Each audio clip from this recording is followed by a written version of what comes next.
been to the Olympics, you're a world champion. Why at 57 are you in the gym now, just, you know, kind of coming back and really making waves here on social media?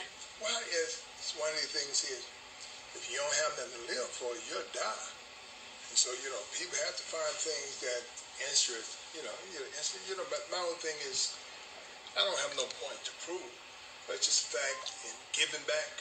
So the second half of life is giving back to the kids. You know, I remember when I was the kid, this older man, Carter Morgan, told me I could be the heavyweight champ of the world. And, you know, it's not like I came in and said, I want to be the heavyweight champ of the world. I just want to hit the bag. Right. But he told me I could be the heavyweight champ of the world. Right. I said, but I'm only 8. He said, you won't always be 8. And he was right. And he told me, he said, then why don't you go ask your mom? When I asked my mom, she said I could. Those are the words from Evander, the real deal Holyfield. And he made a bold statement on why he's making a comeback.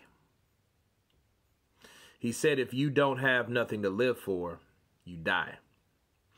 Now, when I first read this title, I'm like, oh, God, you know, why would you say something like that going into a brutal sport, being older than you ever been? More subject to more injury. And why would you take that? You know, why would you take that particular challenge? And he says, well, hey, if you have nothing to live for, you die. And he's talking about giving back. But I don't understand how you're giving back, putting yourself through punishment. I don't. Evander Holyfield, he doesn't talk the same. It's not as bad as like James Toney or stuff, you know, other fighters. But you could still see that kind of muffled in his voice from taking too many punches. You know, his voice is different. He's slower. You could tell he's still cognitive of what he's saying, but he just can't get it out quicker. You know what I mean? But that's from the blows of the brain, to the head. And when I look at this, I think about what he said. It does make a lot of sense, what he said, because there's a lot of people that work 30 years, 40 years, retire a year or two, then they die. It happens all the time. You know, it happened to my mother. My mother worked for like years. And then the year after she passed. So I get what he's saying. I just don't get what he's saying in reference to what he's doing now. You know what I mean? Like, Evander Holyfield is 57 years old. He's making a comeback, and he's saying, well, hey, if you don't have anything to live for, you die. Well, basically what I'm reading into this is, if you don't box or you don't make a comeback, you're going to lose it or you're going to die. That means you have no desire to do anything else. From the rest of your life, he's been, boxing 30 years? And he's saying, well, hey, if I don't do this, I have nothing else to really live for. I can't find passion in something else. And honestly, me counterpunching Evander Holyfield, you know, he was one of my 90 great heavyweights, okay, back in the day. Now, I notice with him, he's been through a lot, okay? He's been through a lot of fights, and he's took a lot of damage.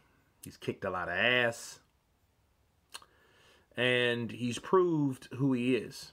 He says, oh, I have nothing to prove. If you have nothing to prove, why are you here? You know, it's one thing to be with Vladimir Klitschko and those guys like that, you know, couple years retired guys that are in the sport, you know, and then you spar with them. That's one thing. But going on a professional level, putting yourself back on the line, doing the same thing that you did before, and then really what's going to happen is you're going to get hurt more. You know, your reflexes are not like it's supposed to, or not how they used to be, should I say.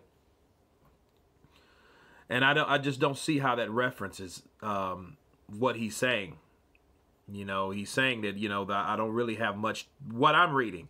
I could be wrong, but what I'm getting out of Evander Holyfield, it's like, okay, well, hey, I don't really have much more than boxing to live for. And obviously he hasn't been training okay, training other people. So he doesn't want to go that route. He's the warrior, and warlords die hard. That's the only thing I can say about it. And I think Mike Tyson planted the seed. I think if Mike Tyson wouldn't have came back, he wouldn't have came back, because he saw Mike Tyson coming back looking good. That sparked interest. He was like, I can do that shit too. In fact, I beat Mike Tyson twice, so I'm going to do that too. But before that happened, there had to be an inkling of desire to do that anyway. Okay. Now remember, Evander Holyfield is a gym rat. He stays in the gym.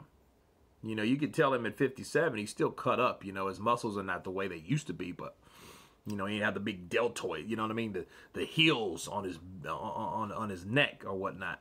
You know, the muscles. But he is definitely in shape. You know, for a 57-year-old man. And I think that he needs to find something else to do, honestly, because I wouldn't want him to go in there and take punishment. And if he is, they fight someone over 50. They could have like an exhibition for retired fighters. Yeah, I don't see there's nothing wrong with that at all. You know, it could give us, you know, quite a show for our entertainment. That's what it is at the end of the day. You know, so that's what I think about it. I think that Evander Holyfield needs to find another passion, because dealing with something that he got out of, Evander Holyfield's a legend. And the last thing I want to see in 2020, with all this shit going on in 2020, is a legend die trying to make a comeback or get really hurt. But anyway, that's my counterpunch on that. You guys tell me what you think about Evander Holyfield's comment. Of course, please subscribe. And you guys been counterpunching. Peace.